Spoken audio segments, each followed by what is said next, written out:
There are a lot of opinions on mindfulness and meditation out there in the psychological world. Now, for Catholic and Christians, there's also a lot of debate about what mindfulness is. Can we practice it? Is it within the church's teachings? And I'm not going to have time in this video, because I like to keep them brief, to go through all opinions. So I'm just going to give you my version of what I call mindfulness and what I suggest and use myself with clients in therapy sessions. So I'm Laura Nicola. Thank you for joining me. I'm your faithful therapist, and let's dive in. So I have to say, I love mindfulness. I think it's super helpful. I think it's a great technique to learn and practice.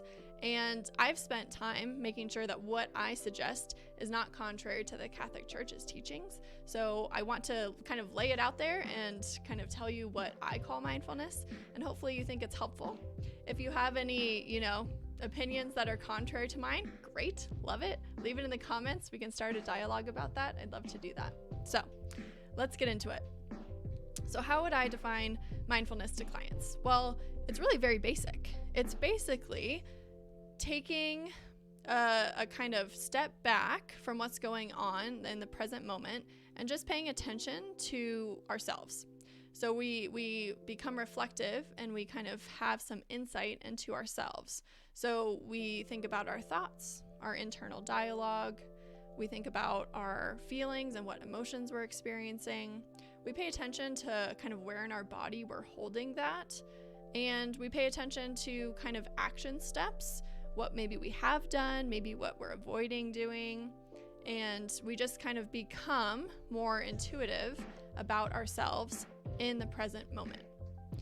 So this insight creates an understanding of how things got to the point that it did, and an understanding of where we want it to go from there.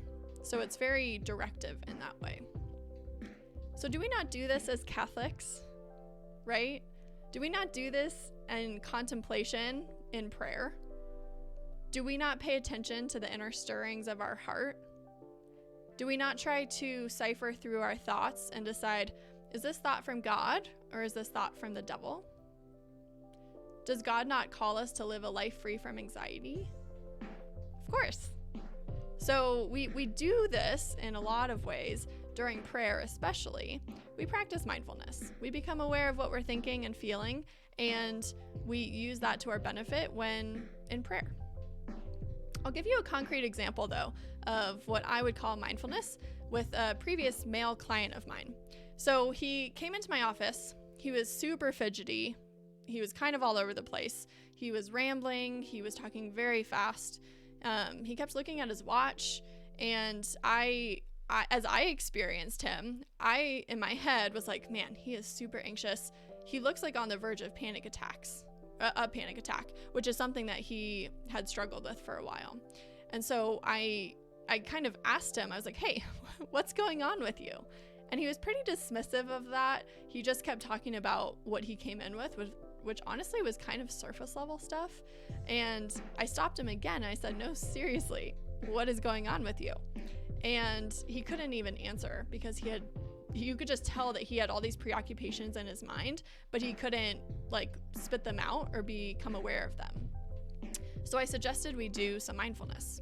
We had done this before, and so I think he was pretty, quick to say, okay, that's, I've done this before, I know it helps, so let's do it. So I asked him to just take a few deep breaths, kind of calm his breathing, kind of try to calm the central nervous system, just so he could pay attention to what I was asking him to.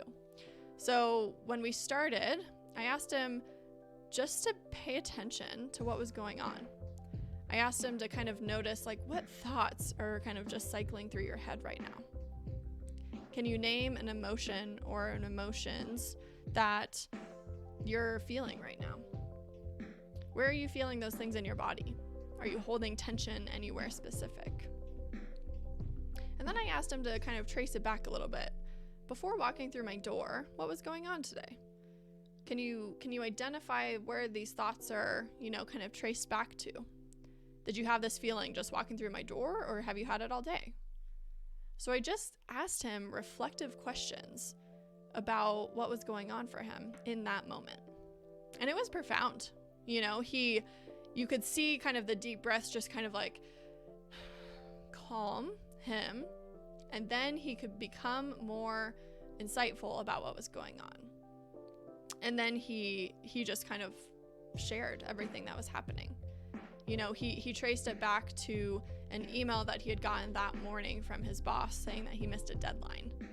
And so his thoughts started going really rapidly about, I made a mistake, I'm a failure, I'm going to get fired, how will I provide for my family, I won't be able to find a new job in COVID. I mean, just worst case scenarios that just kept going.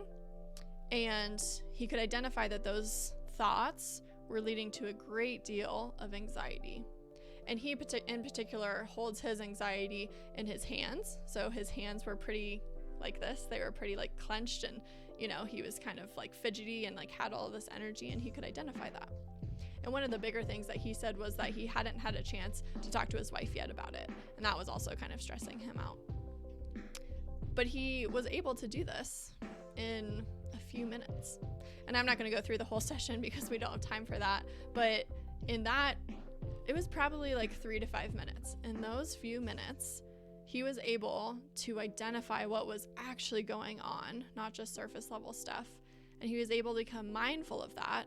And from there, we could make so much more progress working through those negative thoughts and making sure that we had a plan to calm those emotions and action steps for him to be able to walk out my door and feel a lot better. So it was mindfulness. Now, you'll notice in this example, there's no talk about God or faith or a higher power or anything like that. There's no mention of that. And we talked about faith later in the session, but it wasn't connected to mindfulness. But also, nothing that I asked him to do was contrary to our faith, right? I was just asking him to pay attention to what was going on for him.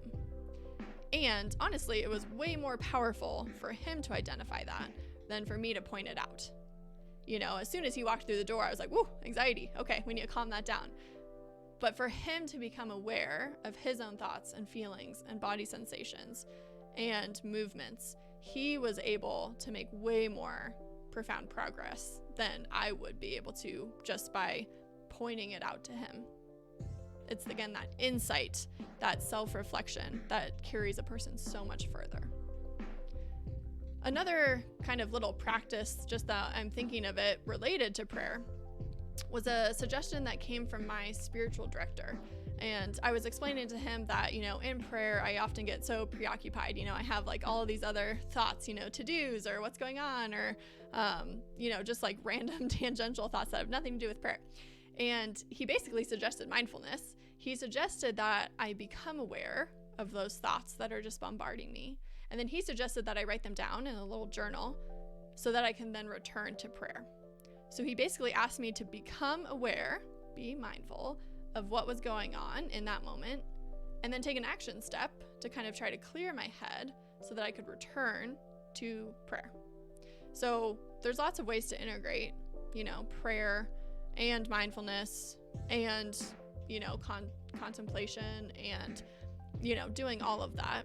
But again, it's very basic, you know, it's becoming aware.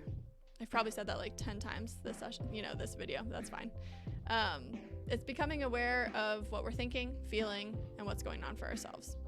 And again, that has nothing to do with faith specifically. So I guess kind of as I'm talking, I'm like, well, in my mind, I guess there's no like Catholic specific mindfulness practice. It's more practicing mindfulness, being aware that we're not doing anything contrary to the church's teachings. And then if we can integrate prayer into that, bonus, right? Like that's the icing on the cake. So hopefully this was clear. Hopefully this was helpful. If there's questions or comments, again, love to hear them. Leave them below. Please subscribe. Also be sure to follow me on my other platforms, Instagram and Facebook. And be sure to look out for my Saturday videos. If you want to suggest other subjects, I'm totally open to that. Also leave them in the comments or, you know, DM me or something. And yeah, I thank you for your time. And hopefully, again, this was clear and helpful. And many blessings to you on your Saturday.